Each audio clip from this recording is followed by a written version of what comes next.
大家好，这次的主题是如何改变性格，关于培养强大内心的方法。大家是不是都有想要拥有强大的内心，不被任何事情所影响的愿望？但人们却常常容易变得消极，感到难过，甚至因为小事而沮丧。从出生的那一天开始，就没有人是天生就消极且脆弱的。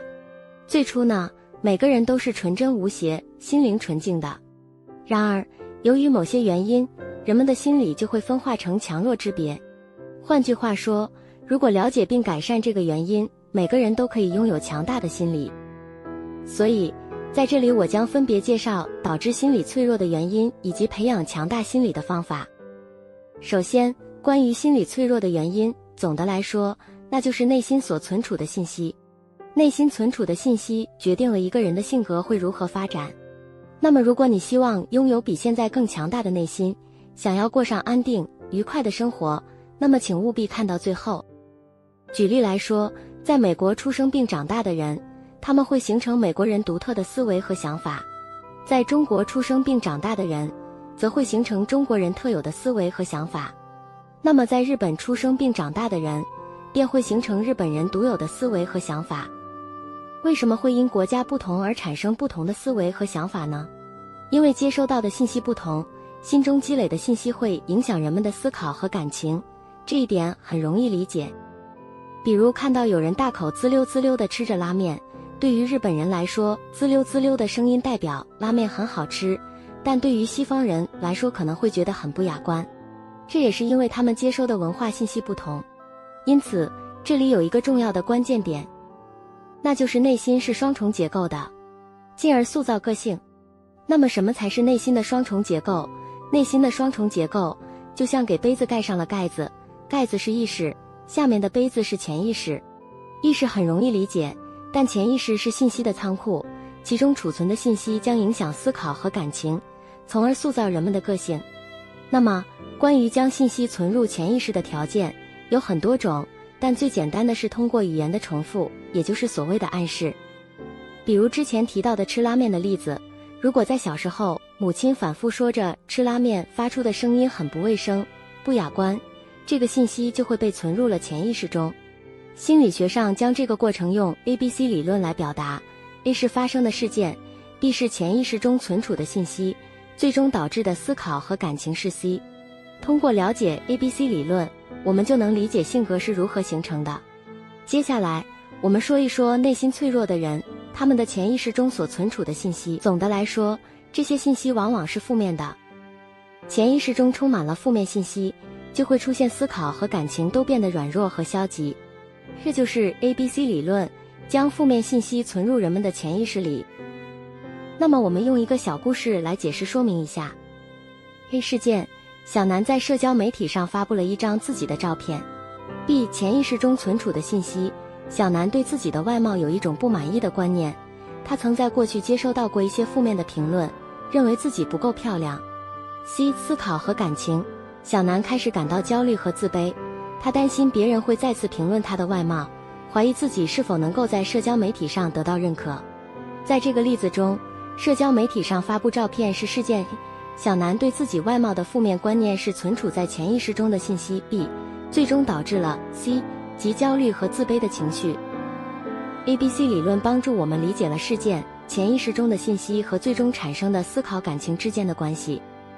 再举一个简单的例子，小明不断地被母亲说你真是个差劲的孩子，而同样不断被母亲夸奖你真是个努力勇敢的孩子的小翔，同时参加马拉松比赛，你猜两者中哪一个可能先气馁或者中途放弃呢？应用 ABC 理论，答案就很明显了。我是个差劲的孩子的小明会产生我做不到，再怎么努力也没用，没有动力的消极思维，因此小明会更容易气馁。你明白了吗？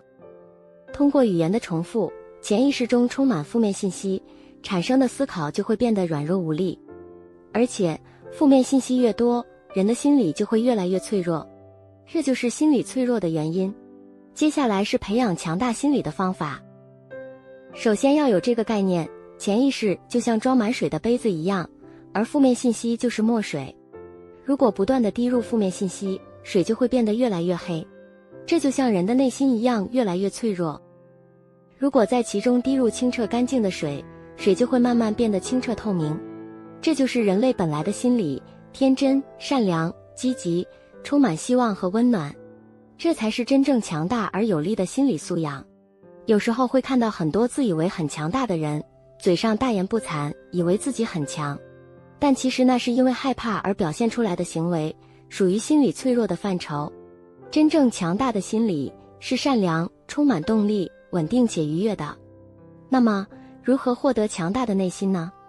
如何让内心的水变得无色透明呢？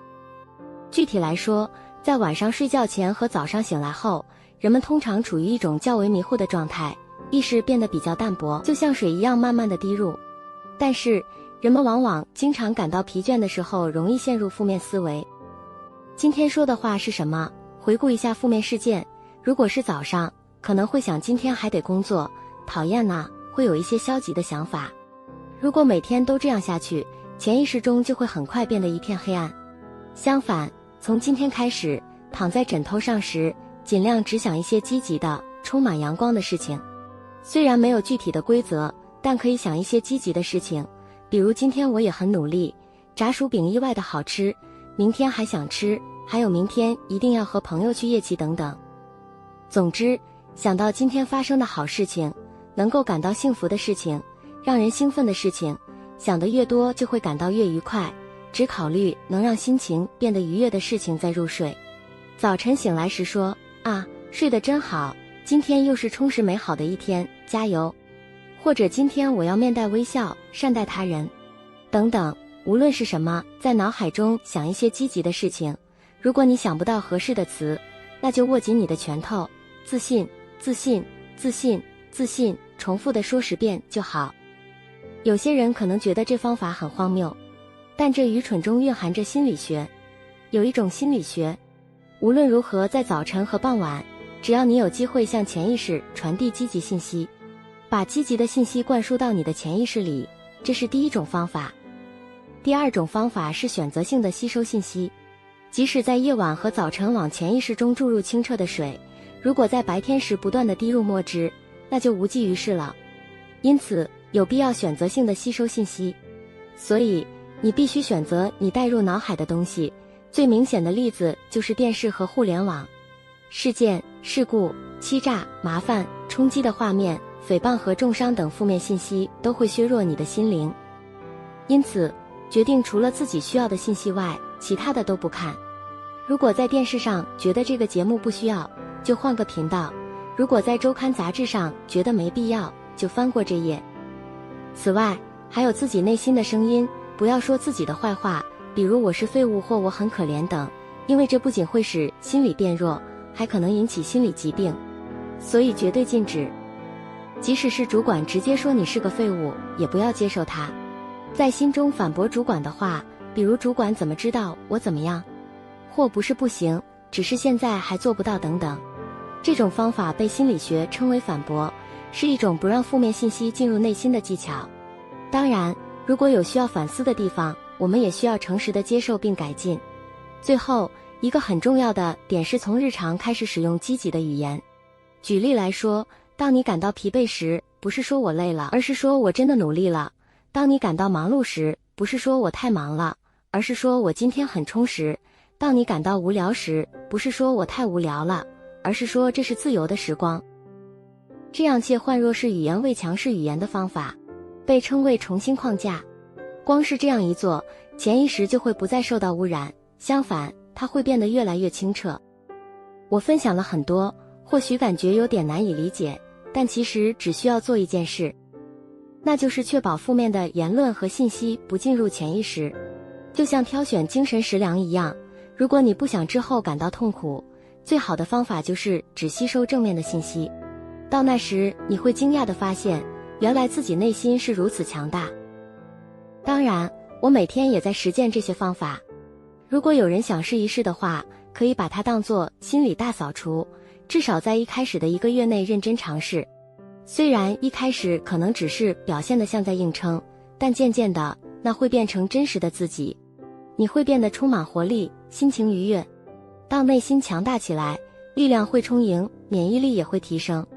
当你能感受到心理和身体的变化时，你会看到一个全新的自己。